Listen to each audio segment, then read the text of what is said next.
Jacob Hansen. We've been friends for a number of years, did some schooling together way back in the day, have worked together or at least thrown around ideas over the phone or over text for as long as we've been friends. Give the people a little intro. Who are you? What are you doing right now? Yeah. So I'm Jacob Hansen, co-founder and CEO of ALA Engineering, and I feed cattle. That's about as simple as I can put it.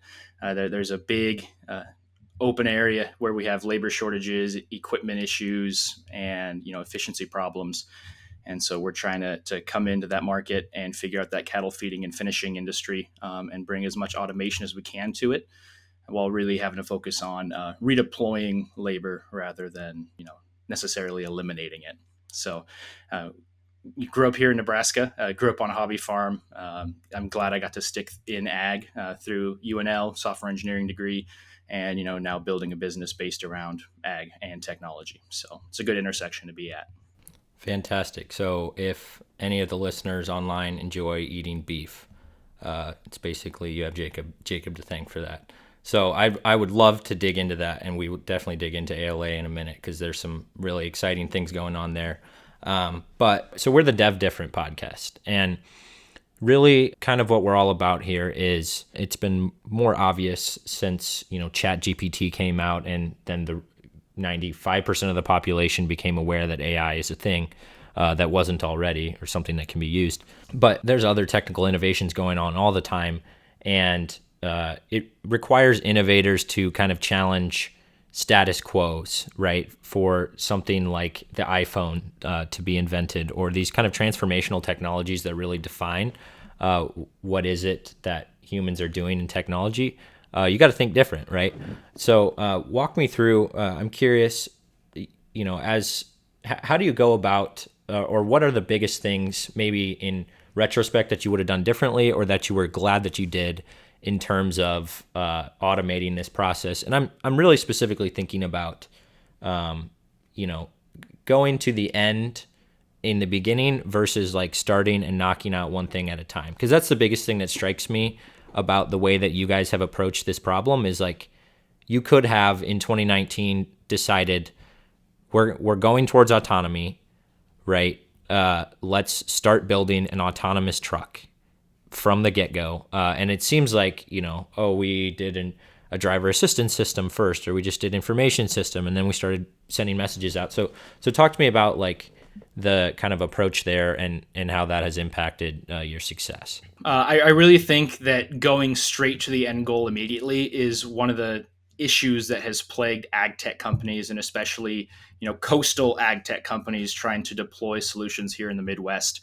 We could have just built a team and started with ROS development immediately and gone straight into the theory of autonomy and the artificial intelligence required for localization, perception, path planning, controls, and we could have dove straight into that. In fact, at the beginning, we consciously made a choice not to, after going and talking to companies that could have helped us really accelerate. And so, we got quotes, and we work with companies on requirements for someone to come in and automate every ability of the truck themselves. So essentially, we would pay them to develop an API for the feed truck where we could immediately send speed, brake, shift, all those commands. And we could have accelerated probably a year of development just by not doing that ourselves. But that represented a massive long-term increase in unit cost, as well as a huge upfront expense that, if something bad happened, it would have tanked an early company. Mm-hmm. And so we decided not to have someone else go in and automate the physical actions on the truck, but instead did that ourselves. Same with sensor suites and software stack. We experimented early on with NVIDIA Drive software stack. But it's so ingrained towards robotaxis, and now a little bit into on highway long haul trucking, but back then it was realistically for robotaxis and shuttle services.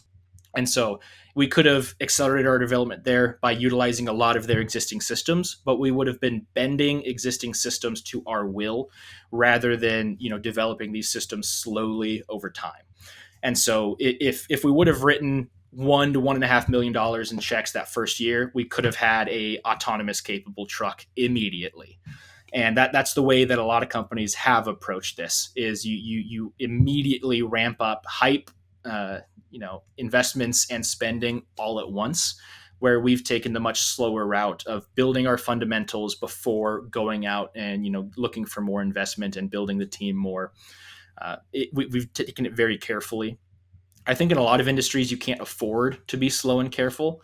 We've been very lucky that the beef industry, and especially the feeding and finishing operations, there's not a lot of competition in this area for the autonomy side, and so we've been able to take things a lot more slowly and carefully. We've made some mistakes that to us were big mistakes. A good example is going through an electric steering system on our truck.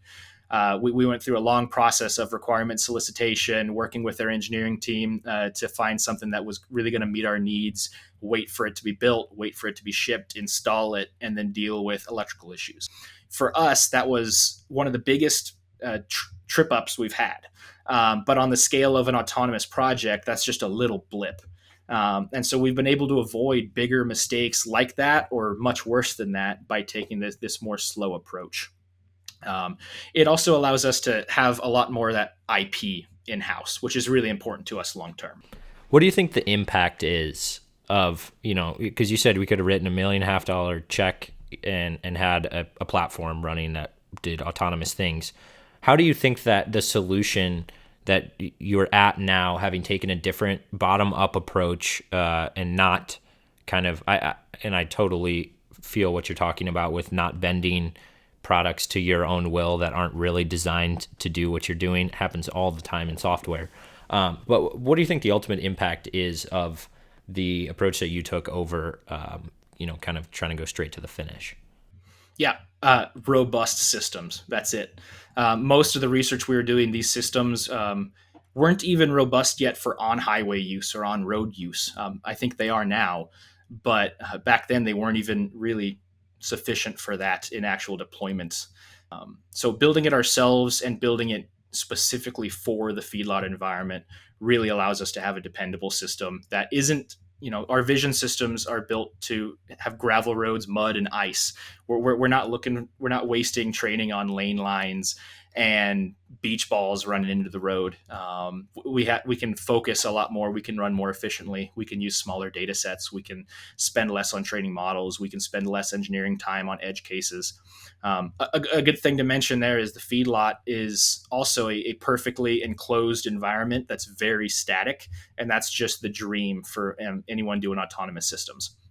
Everyone on these feedlots is a family member or an employee, meaning we can train them how to be around these vehicles safely, and we can accurately estimate the chaos that they may cause. There's a lot less chaos than in a robotaxi situation. We're also enclosed and off public roads.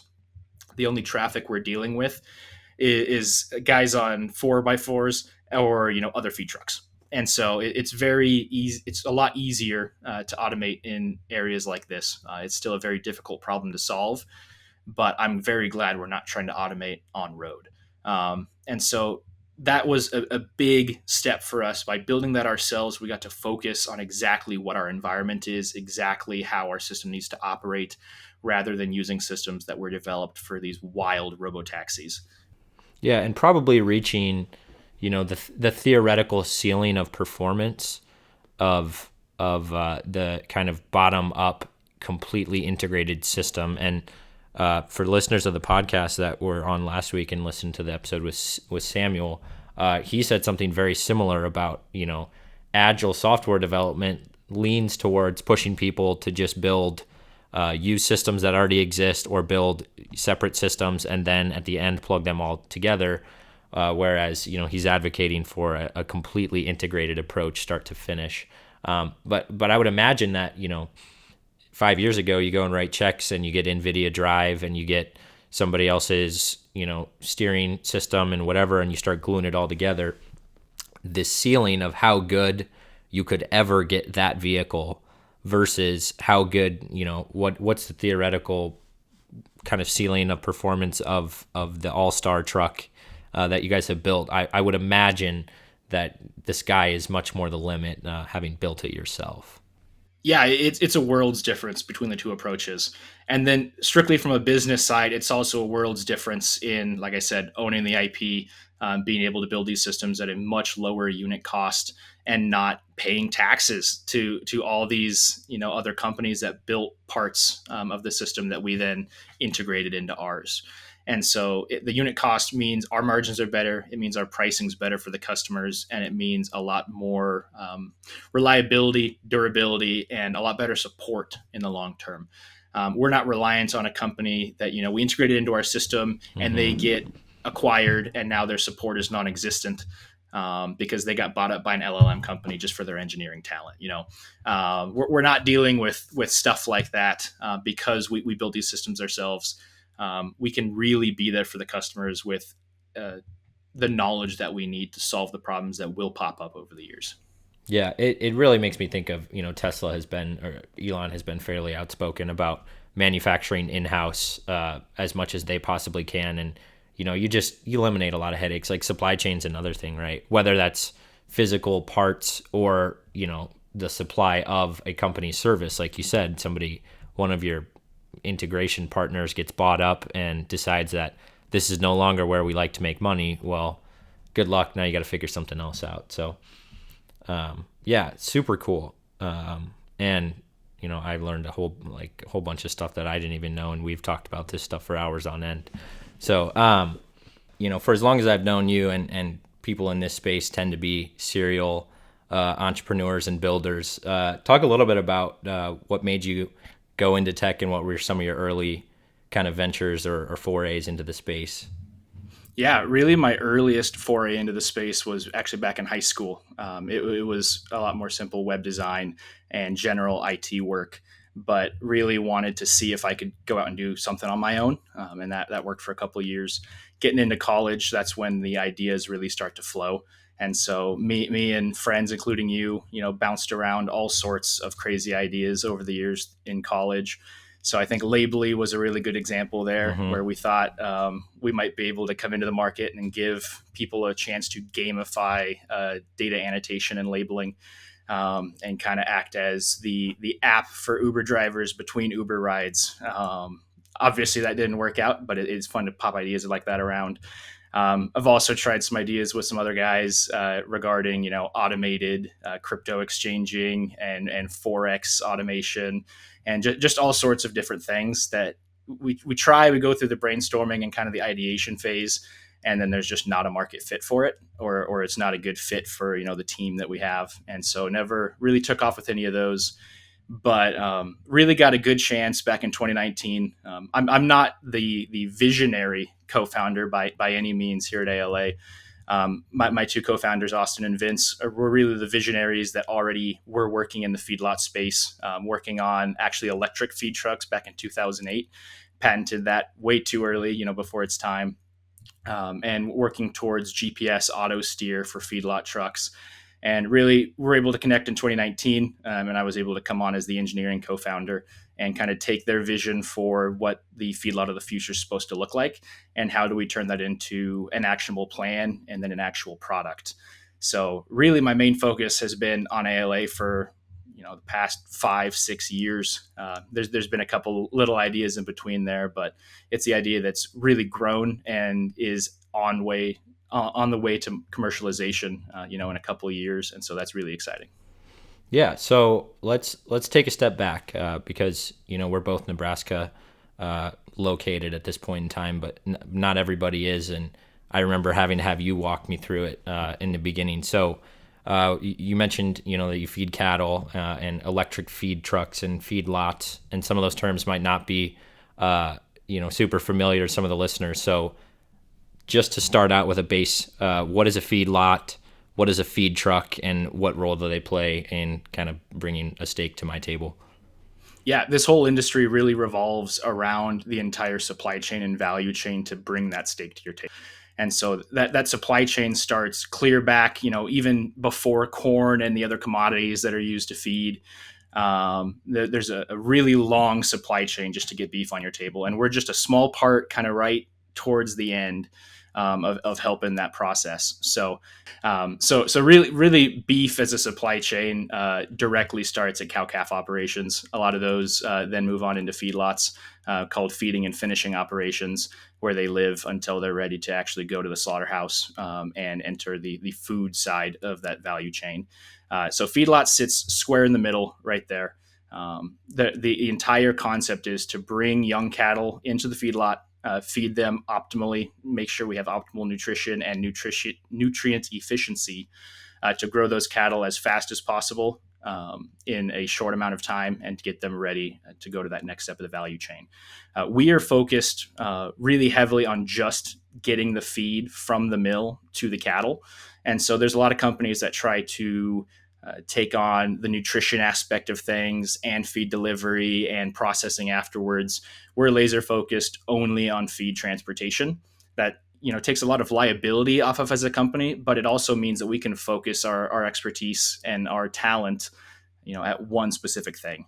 So we do not have nutritionists on the team. We do not have any of these other parts of that supply chain on board. We're laser focused on autonomy.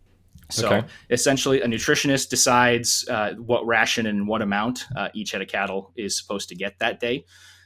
We get that report, and then we handle the vehicles that actually go pick up that feed from the mill, transport it to the location, and distribute it evenly for those cattle. Awesome. And obviously, we'll dig into the automation piece of it in a second. But 10 years ago, or pre ALA, how did that get done? What's the kind of analog way of accomplishing what you guys are trying to do automatically? So it's been the exact same for a long time. The feedlot industry is ripe, for automation to come in and assist in a lot of these places. But it's legitimately been the same for decades. So a traditional feed truck is just a standard vocational truck that's been upfit for somewhat better survivability in a feedlot environment. So, rebuilding the engine, extra air filtering, extra, support on the frame to make sure it can handle this heavy auxiliary equipment. And then the key piece is a feed box. And so it can usually be a mix box or a delivery box. A mix box actually has large augers or some other mixing mechanism inside the box that allows smaller operations to dump individual commodity ingredients into the truck itself. So if you have a certain ration, it may require a certain amount of corn, a certain amount of this and that, and you actually get to mix it in vehicle. And it means you have a lot lower reliance on in-lot infrastructure. Sure. The second type there is delivery boxes. And so this is kind of where the industry has been moving over the last decade, and I think will continue to move, is to batch mixing or automated mills, where you don't actually mix the feed ration on the truck, but it's already pre-mixed. The truck just drives under a mix box, dumps it into the truck, and you're ready to go. The key point for those delivery boxes is lighter weight, fewer components. You can run into less issues than you can with a mix box. But it's been that way for a long time. Human drivers in these feedlot trucks, it's a very taxing job.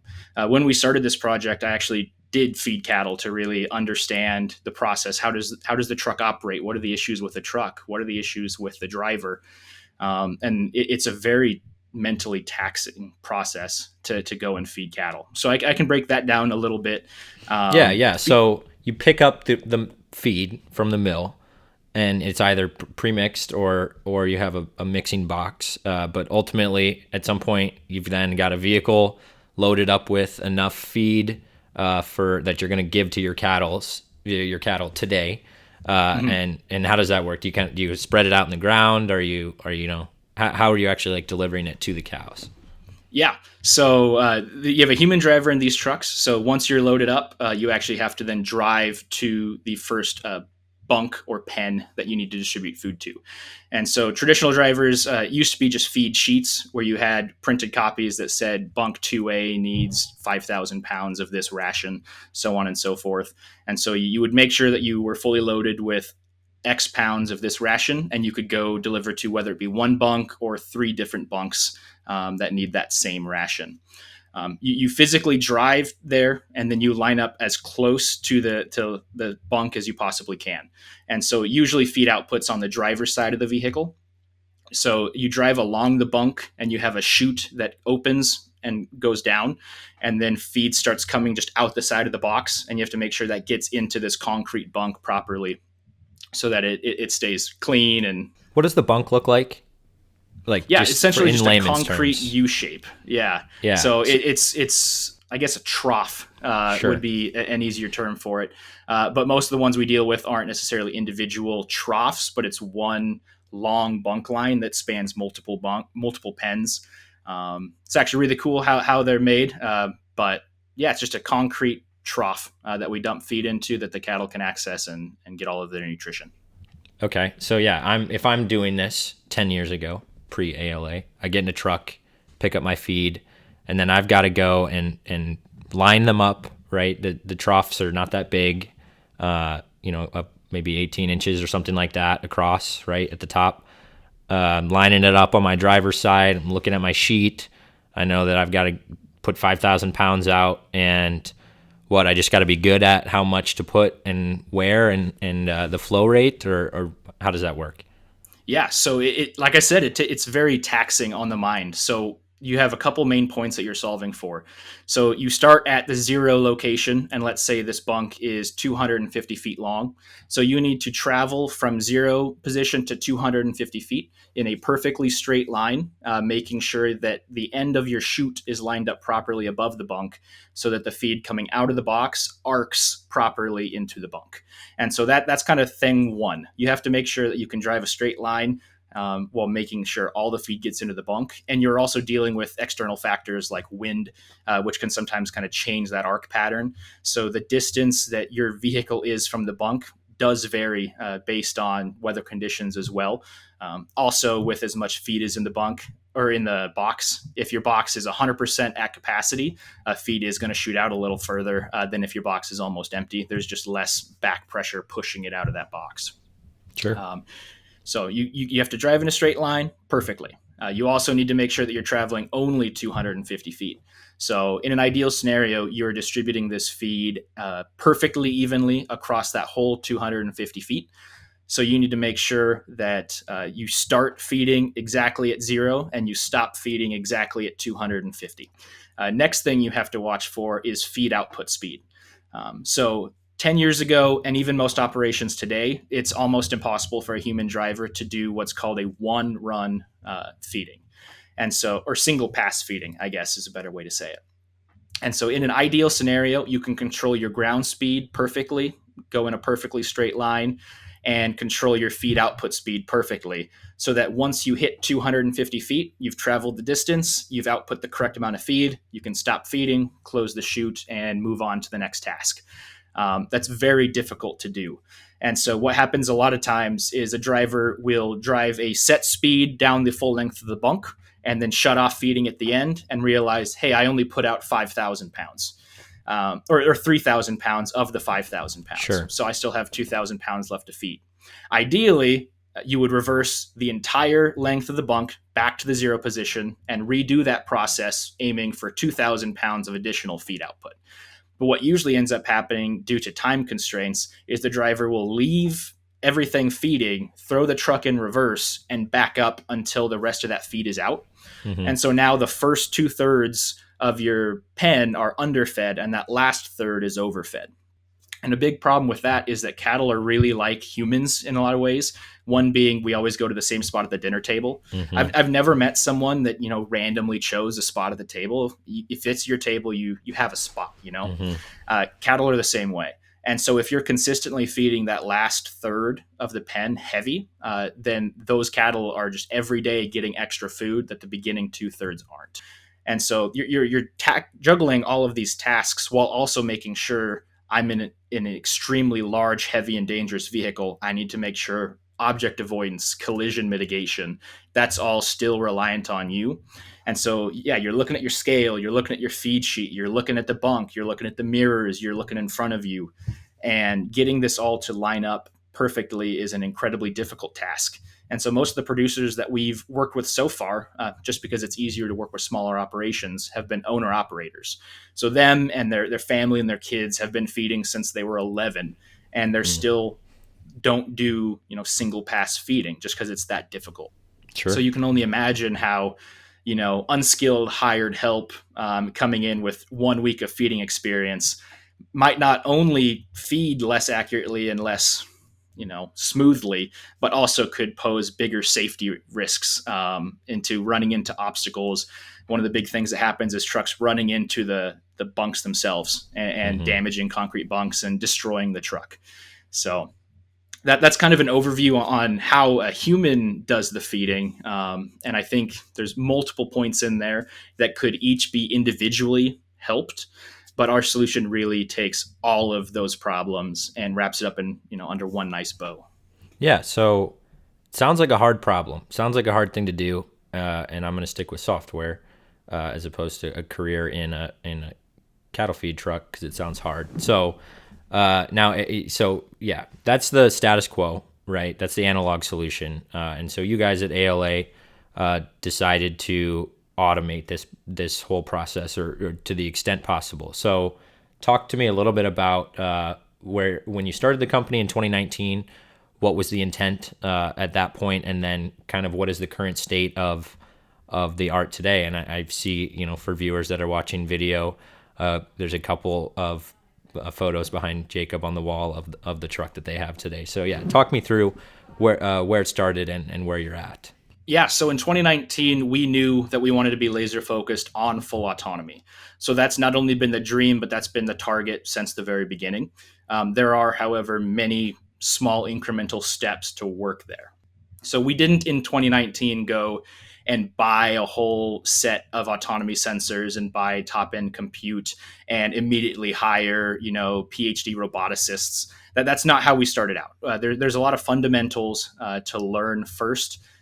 And, when we started this, we thought there was a good product market fit. Conversations had already been had with feedlots. And most operators that we've talked to, there's two things that keep them up at night, and it's feedlot trucks and feedlot truck drivers. The trucks just are not suited for the environment. It's too niche of a market for any of the big OEMs to actually build or develop a truck specifically for feeding. And then the drivers, it's such a difficult and taxing job that drivers who you can find generally don't stick around very long. And the drivers that do stick around long enough build up skill sets that make them much more useful elsewhere in the operation, whether it's veterinary health or nutrition. There's other areas that they could be better utilized than these monotonous tasks of cattle feeding. Sure. So we knew we had a good fit, and we were just trying to figure out how do we get to full autonomy. And so the first step there was a driver information system. So once again, we almost gamified cattle feeding just by getting information in front of the driver and reducing that mental strain and mental processing that was required from them.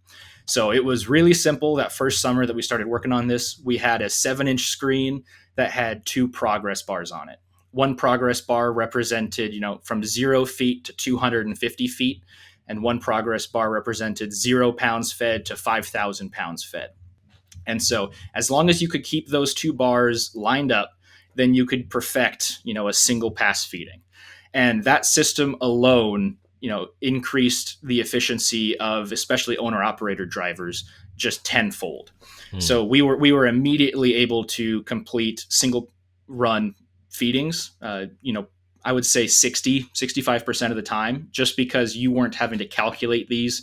Our software was calculating it and simply showing you it in a human digestible format. Mm-hmm. So it was a lot easier to look at the mirror, look at the bunk, look in front of you, and look at one screen rather than trying to, count down pounds fed and watch for distance traveled and all that. I love that too. And as like a UX, appreciator, I'm always looking at the UX on different software products and, the cashier checkout at the grocery store. And like, I super appreciate the simplicity of, you probably could have done cooler looking stuff with more numbers or more facts, but this is what we need to know. Distance driven, feed put out, and we want them to be the same, proportional. Just keep the bars lined up. Yeah, that's awesome. Yeah, it was dead simple. It was quick to deploy as well. We were reading from vehicle systems only. There was no communication back to the vehicle.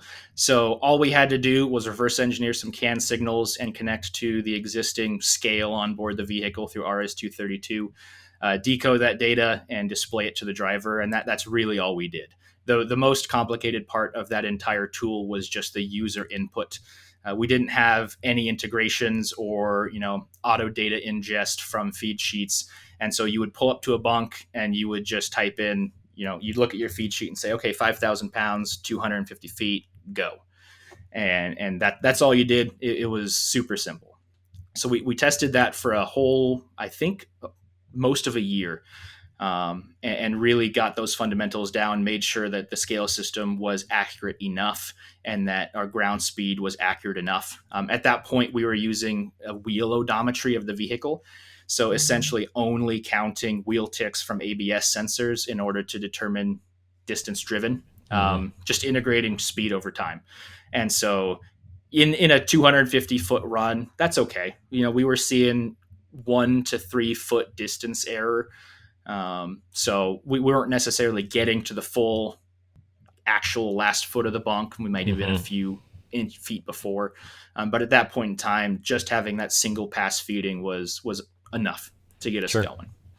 Next step came with some customizations to the truck itself.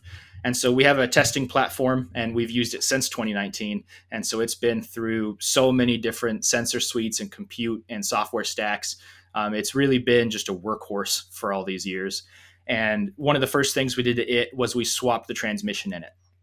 And that is really what allowed us to take the next step in automating feeding. And that was transitioning from a standard transmission to a hydrostat. And so having that hydrostat, the biggest feature of it was just the separation of the PTO output speed and your ground speed. And then also the separation of your RPM on your engine to ground speed. And Sure. so even And without our software, that was just a huge leap forward for feedlot trucks, just on a hardware level.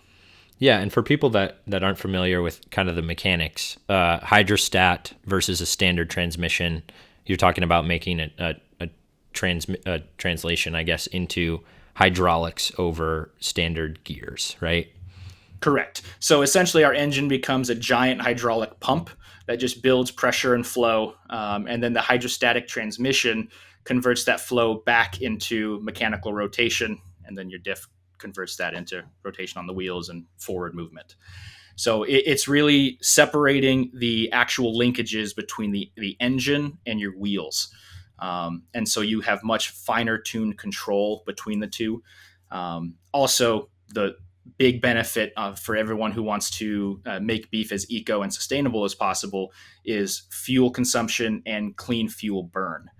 With a hydrostatic transmission, you can set that transmission right at 1250, 1300 RPM, right in the center of the power band, where Mm. you're extracting every last bit of energy from every drop of fuel, and so you're getting a clean burn, less smog, less soot, less damage to your DPF system, while also maintaining as good a fuel efficiency as you can, and then just less wear and tear on equipment.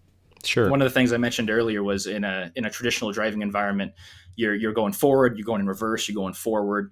When you have 20, 30, 35,000 pounds of feed on board a vehicle and you're slamming between drive and reverse, that alone can tear up a transmission. And so having that be hydrostatic and having better control and decoupling those things is really useful. And then the second point of that was we got to decouple PTO speed. And so in a traditional feedlot truck, you have to keep engine RPM very high to make sure that your mixing augers or your output augers can maintain the speed they need. And so your auxiliary equipment or your feed box has requirements that it needs this much torque, this much power at all times. And so that doesn't go well when you're trying to travel at 1.75 miles an hour to make sure you're going slow enough that you're getting enough feed out for that single pass feeding. Sure. And so one of the things that ends up happening most commonly is you're riding the throttle and the brake just to keep your RPMs high enough for the mix box, but keep your ground speed low enough that you're not doing 3 passes on it. that's just another instance of just tearing up vehicles because they're not made for this. Just to clarify, at this point in time, we're talking about still OEM manufactured trucks, like a pickup, a beefed up pickup truck, right? It's a vocational truck, so class 6 or 7. So Western Star 4700 SB is Okay, what our so it's more your delivery trucks, your semi trucks, sure, your cement trucks and garbage trucks. That's the kind of vehicle platform we're talking about. Um, and so yes, the vehicle itself, we bought it stock, and then that transmission was really the first thing that we took out the stock transmission, put in this hydrostat, and that was the first customization that we really did to this truck. sure, but still human operated, based on your driver information system, with some better upgrades to, like you said, the transmission. You don't have to ride the brake and the throttle, and you're getting more power to your feed box at this point, right? Yes, exactly. You literally control the RPM of the engine with a rheostat, and so you can set your RPM exactly where you want it. You can set your mix augers to the exact speed that they need, and then the other thing that does is turns your accelerator pedal from controlling acceleration into actually controlling ground speed. Sure, So in this feeding mode, your actual pedal is 0% throttle is 0 ground speed, and 100% throttle was 15 kilometers per hour ground speed. And so you're also not trying to be a human PID loop, trying to maintain ground speed by varying your throttle. You can hold your foot completely still on one throttle amount, and it will hold that ground speed extremely accurately. One of the initial tests we did with that transmission was seeing how low of ground speed we could accurately hold, and we were accurately holding ground speed down to about 1.15 miles an hour, okay, which is incredible. A human would never be able to hold that low of a speed. In cattle feeding, that's really important when you're feeding much lighter, less dense rations.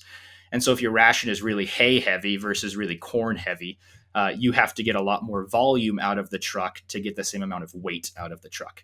And so, especially very light and low density loads, you have to travel extremely slow. sure, And that's where that 1.15 miles an hour limit really helped. Anything lower than that, and we would see fluctuations in the actual feed or in the actual ground speed.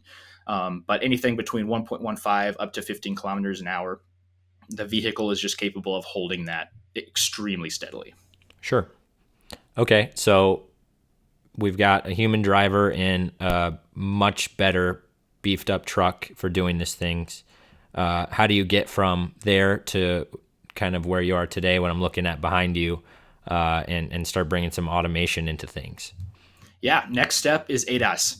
So advanced driver assistance systems. Once again, that transmission was the transition point to go from driver information into advanced driver assistance systems. Just like the actual pedal having 0 to 100% ground speed versus 0 to 100% throttle, it also allowed us to start to send commands to the vehicle. And so there's a standard in heavy duty trucking and machinery called J1939. It's just an SAE standard. It's an application layer protocol over a CAN, or controller area network, which is the standard in vehicle communication bus for all of the different ECUs and controllers to communicate with each other on the vehicle. J1939 simply lays out a very standardized format and a massive list of standard messages that you can listen to on the CAN bus of a vehicle to either get information from the vehicle or send commands to the vehicle. And so there was one very specific command, and it's built for joysticks. And so if you are used to construction machinery, agricultural machinery, a lot of times it's much better to control a vehicle with a joystick. And so the J1939 standard implements a command and message structure to allow this. This joystick message essentially is if the joystick is at 0% or within kind of the dead zone, then that represents a 0% ground speed. And if your joystick is fully 100% forward, then that represents, again, 15 kilometer per hour ground speed. And so reverse engineering kind of how that system worked, how to authenticate to the TCU or transmission control unit to be able to send those messages, was kind of that next step. But as soon as that was done, we were now able to send CAN messages to the truck when it was in a certain mode that would cause the truck to actually move forward or to actuate. Sure. And so that gave us the opportunity not to just move the truck, but to actually move it very accurately. And there's a simple function to determine if we want to go 1.15 miles an hour, what percentage of the joystick is that? And then we can just format those canned messages, send them to the truck, the TCU receives them, and now you're moving at a set ground speed that our computer system is sending. And so that capability was the first step towards ADAS. Next step was now we needed additional compute and additional sensors to be able to support this. So we moved from wheel odometry, which I mentioned has very quickly increasing error over time. We moved to radar ground speed sensors. These are much more accurate, especially at the low speeds. In a traditional ABS speed sensor, it's magnetic influxes per second. And if you only have, say, 4 measurement points on a wheel, then you can only measure speed every quarter rotation. There's not a lot of rotations when you're going that slow. So they're much more accurate at higher speeds. These radar ground speed sensors are extremely accurate even at the crazy low speeds. And so that meant that our error was not increasing as much over time. And so that really made our distance traveled and current speed a lot better. Next, we tried to increase our communication with the scale system. And so I guess I probably should have explained this as well. This giant mix box that's on the back of a truck isn't actually mechanically connected to the truck at all. There's 4 little Pepsi can sized pressure sensors, and they're just load cells. And so these load cells are just sitting on top of the truck frame, and then the box sits on top of these load cells, and just the mass holds everything down. And then with these 4 load cells and all of the box's weight on them, you can tear out the weight of the box itself. And now you can accurately measure the weight of the feed on board the vehicle with like 1.5, maybe 2% error, depending on what systems you're going with and how accurate of a scale system you're using. Sure. So that scale system is incredibly important for measuring feed output speed, which is one of the other key features once you start to automate it. We initially were really only controlling ground speed because that's what was most easily available to us. We had a PID loop that was just optimizing ground speed based on our expected remaining distance to travel and our remaining feed to output. And so having that accurate scale system was incredibly important so that we could accurately measure that feed output speed and how much feed we've actually put out so far. And so with those two things combined, now we get into where we started using frameworks like ROS2 or Robotic Operating System, where we can start actually integrating these different sensors and parts of the vehicle into one central computer that can process all of the incoming data, perform any actions upon it, and then send commands to the vehicle to carry out. So that's kind of the framework and the base for the ADAS system. How a human actually interacted with it was just one step easier than the driver information system. So in this ADAS phase, the first part, all we did was control ground speed. So the driver was still responsible for opening up the feed chute, starting the feed output, and for steering and hitting the brake if something got in the way. But ground speed was fully automated, and we would speed up or slow down based on how that feed output speed from the box was changing. Sure. Later on in that ADAS process, we also added controls for us to be able to send commands to the hydraulics on the mix box itself. So we could start to open or close the chute, adjust the speed of output augers on the box and stuff like that. But that was really where most of our testing was in that ADAS stage, where we just took a lot of the mental load off the driver. And so if you were capable of driving any vocational truck, you could realistically feed with that ADAS system. It is worth mentioning there's other people in the market either with similar ADAS systems or that are coming out with ADAS systems. And so that seems to be kind of the sweet spot where most people feel comfortable right now, is still having a driver who hopefully is fairly skilled, but has some sort of control systems in place to protect the driver, protect those around, and then make sure accuracy and efficiency is as good as possible.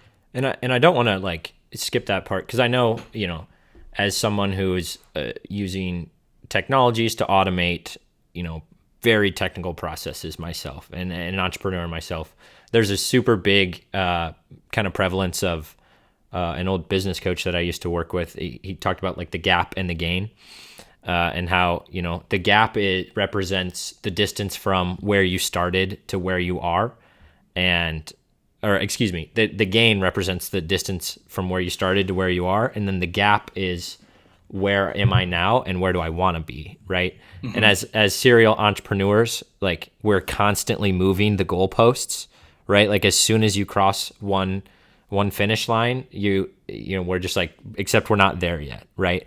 But even the technology at that point in time, which I want to circle back, kind of when we're finished with this, and just talk about automating processes in general and how to break that down. But even at that point in time, you had kind of changed the equation, from a situation where you have to have a really skilled feed truck driver who are either really hard to find or they're super in demand. So, you know, that either drives up price or that you need them other places. And you've essentially, you know, downskilled the difficulty of performing this you know, super critical operation to the point where now the pool of people that can feasibly do it, you know, to a good degree of quality is much bigger, right? Yes, and that's a really key point. There is we were at a spot where we were marketable.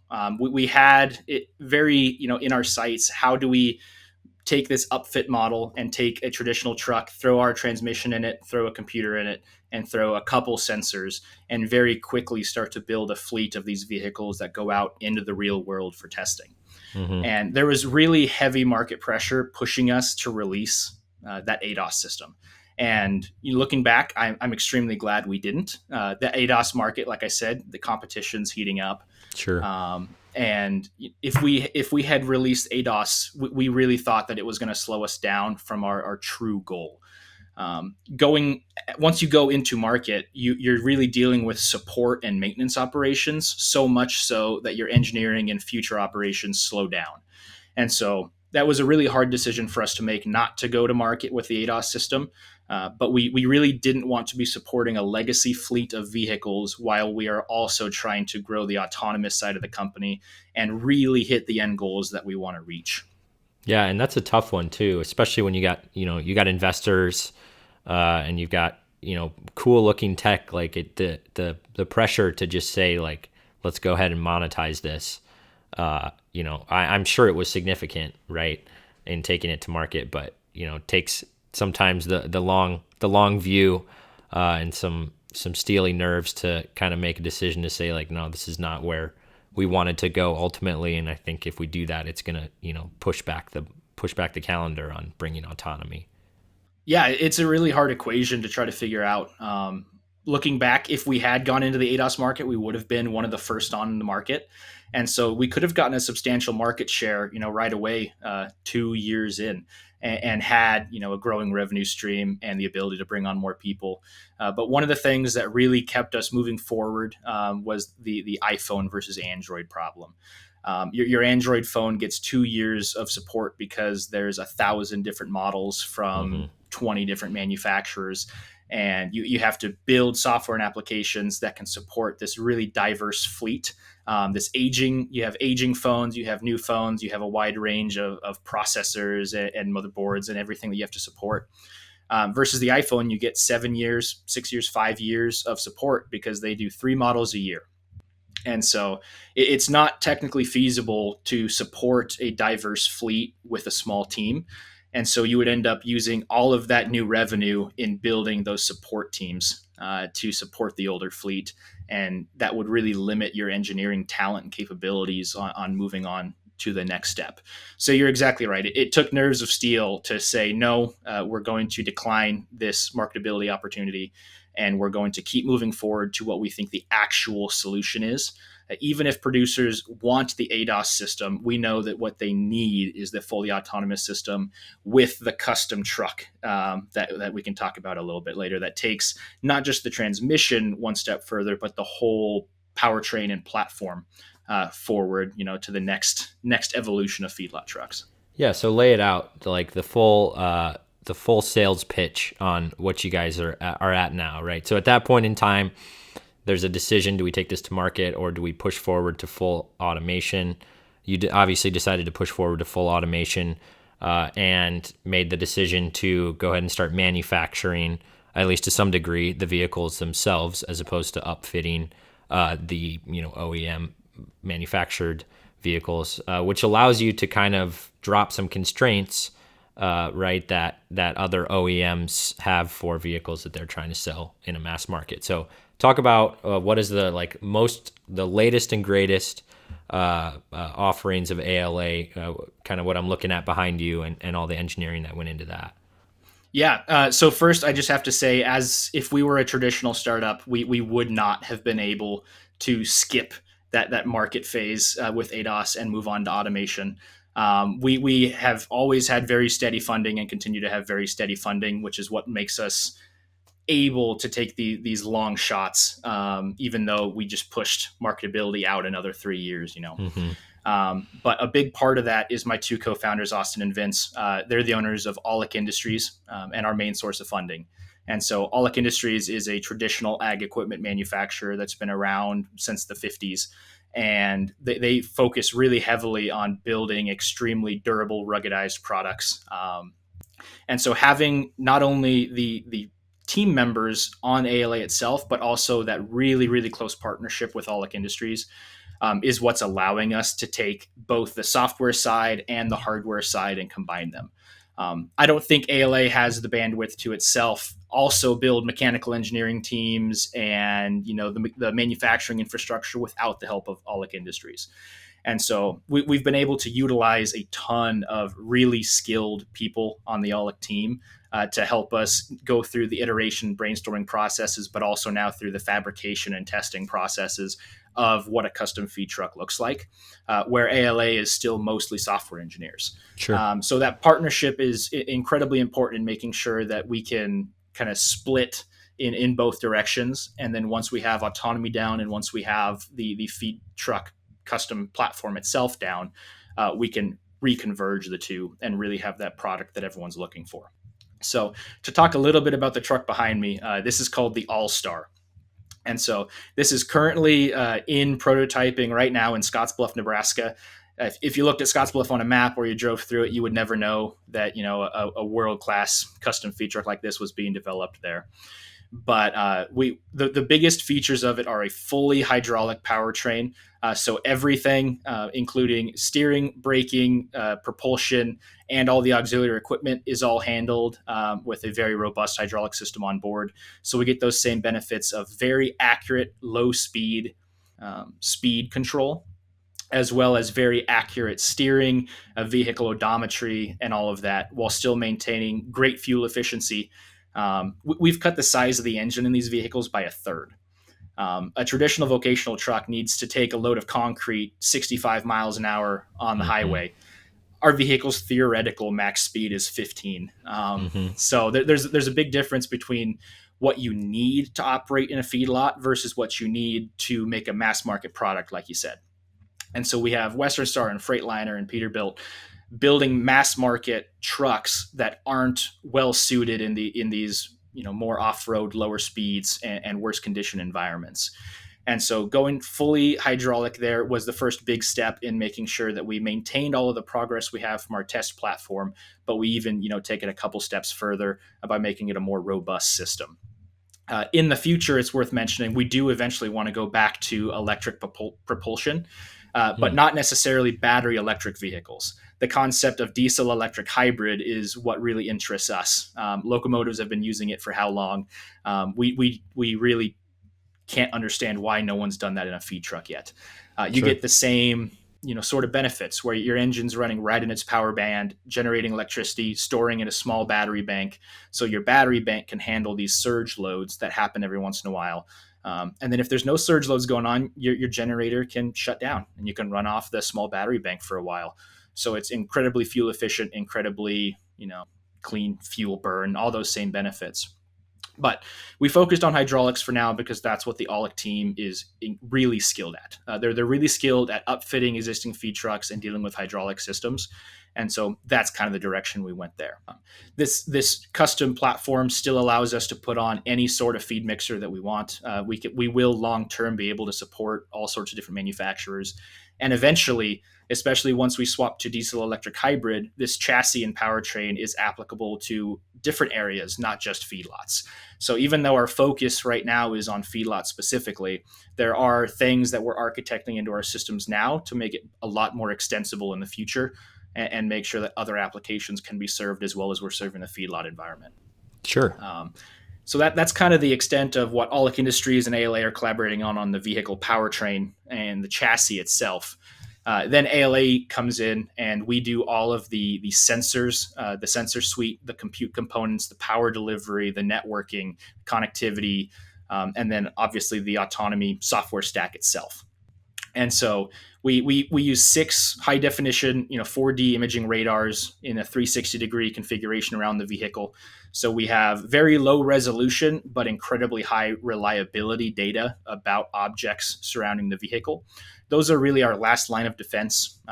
Radars are incredibly difficult to obscure. And so even in the worst weather conditions, we can continue operating even if it is in some sort of safety limp mode. Sure. Where other sensors may be obscured.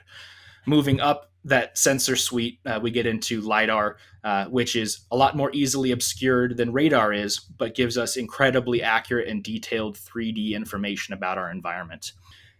One step above that, our highest resolution, but our most easily obscured sensor is then cameras. We run both RGB and thermal cameras for different purposes, really making sure that we have visibility through all those different weather conditions and really anything that could be thrown at us. And then kind of the main localization technique, and this is just because it's the industry standard, it's the most reliable, and honestly, it's the most accurate, is GPS.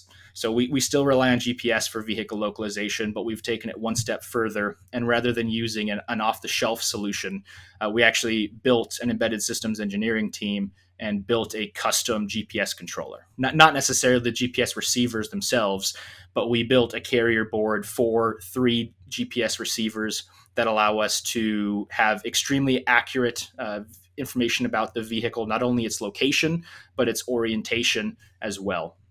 And then we build in inertial measurement units, redundant GPS correction services, and once again, really making sure that we can continue operating no matter what happens to our local base stations or our vendor-provided RTK corrections. And then that whole sensor suite really combines to give us robust localization through whatever the world could throw at us. One of the most recent examples was, the solar magnetic storms that brought a lot of auto steer systems to a halt. It doesn't cancel your GPS signal. It just greatly reduces accuracy. So in optimal conditions, our GPS is accurate to 1.4 centimeters, which is a little more accuracy than we need actually. Mm-hmm. But that worst case scenario of 6 to 8 centimeters is why we went with such a robust system. But if you say are in a solar magnetic storm, now your accuracy is down to 1 to 5 meters. Now you're reliant on LiDAR, radar, and cameras to localize yourself within the rough estimate of your location that GPS gives you. But now you can take that rough estimate and really work it into your HD map and figure out exactly where you are in the lot and continue operating. Obviously, there's things like if we were in a 100-year blizzard during a solar magnetic storm, Mm-hmm. I don't think anyone's operating through that. But it's about hedging your bets and making sure that you can operate through any conceivable weather conditions. Sure. And all of this culminates into, and again, for those that are just listening, this truck does not have a cab, right? Or a windshield or any place for a human to sit and operate. Is that accurate? Nope. We generically refer to it as the cabless chassis, just because, there's no cab, there's no place for human to sit, there's no support systems for a human like AC, heating, any of that. That's a really big benefit, not only for space, but also for cost and for maintainability. A lot of the problems that happen to these trucks over time is the AC goes out, and a human can't operate in a 101-degree Nebraska day without AC out in the feedlot. And so there's so many wiring, electrical, HVAC issues that are solved just by getting rid of the cab altogether. but then you're also optimizing for space and allowing, for easier maintainability of the vehicle over time. There is still methods for operating the vehicle manually, essentially a walk along mode. For example, when you're loading or unloading from a trailer, bringing it in and out of storage, that's all still done by a human with a safe and secure remote control system. But on the vehicle itself, there is no spot for a human. We'll wrap up here in a second, but before we go, um, we're generally speaking a software podcast, but obviously software and hardware and the whole thing is just one big system at this point. What piece of advice would you have for people who are building new technologies, trying to dev different, trying to kind of change the status quo the way that you have? What's the biggest like lesson learned or piece of advice that you'd want to share? Balance, build it yourself with buy it. It takes a lot of experience that we may not even have yet, of how do you make that perfect decision on build or buy. There is a middle ground. There's some things that, looking back, maybe we shouldn't have put engineering effort into building that, but we didn't know at the time. There's other stuff that, why did we buy that? We could build that, but at the time we didn't have the talent or the capabilities to do that, and now we do. So finding that middle ground that fits right for your company, for your team, because it's not a one size fits all approach at all. Yeah, and that's a lot of what we talk about here on the podcast is when should you buy your own software, when should you build your own software. I think that equation, especially in the software space, is changing pretty rapidly as the ability to create software becomes easier and easier. Obviously that starts to tip the scale. So yeah, it's a constant battle. Even myself at home, right, as a maker and somebody that likes to build things as a hobby, right, I have to constantly be thinking about, like, the other day I realized I was needing a dehydrator, right? I'm a deer hunter and I like to make jerky, and I was like halfway through a design in my own head of how I was going to build my own dehydrator before I was like, this is probably not worth my time. But yeah, well, awesome. Thanks for coming on, man. It's been super fun just to kind of cut it up and go through ALA. Where, if folks are interested in learning more about ALA or anything that you're working on, or Aulic Industries, give a little plug. Where can people find you, learn about the truck, learn about where you're going? So we're really excited this year. A little bit last year we started going public with some information. This year we're going a lot more public with a lot more information. We're comfortable with our position in the market and our progress so far. So we'll be at AgTech Connect here in Lincoln next week. That's July 17th. It's kind of an all-day ag tech conference about what are companies doing in the space, where are the next changes, and where are we going. And so we'll be a part of that. We'll be doing actual in-person demos starting at 10 a.m. So there's two groups.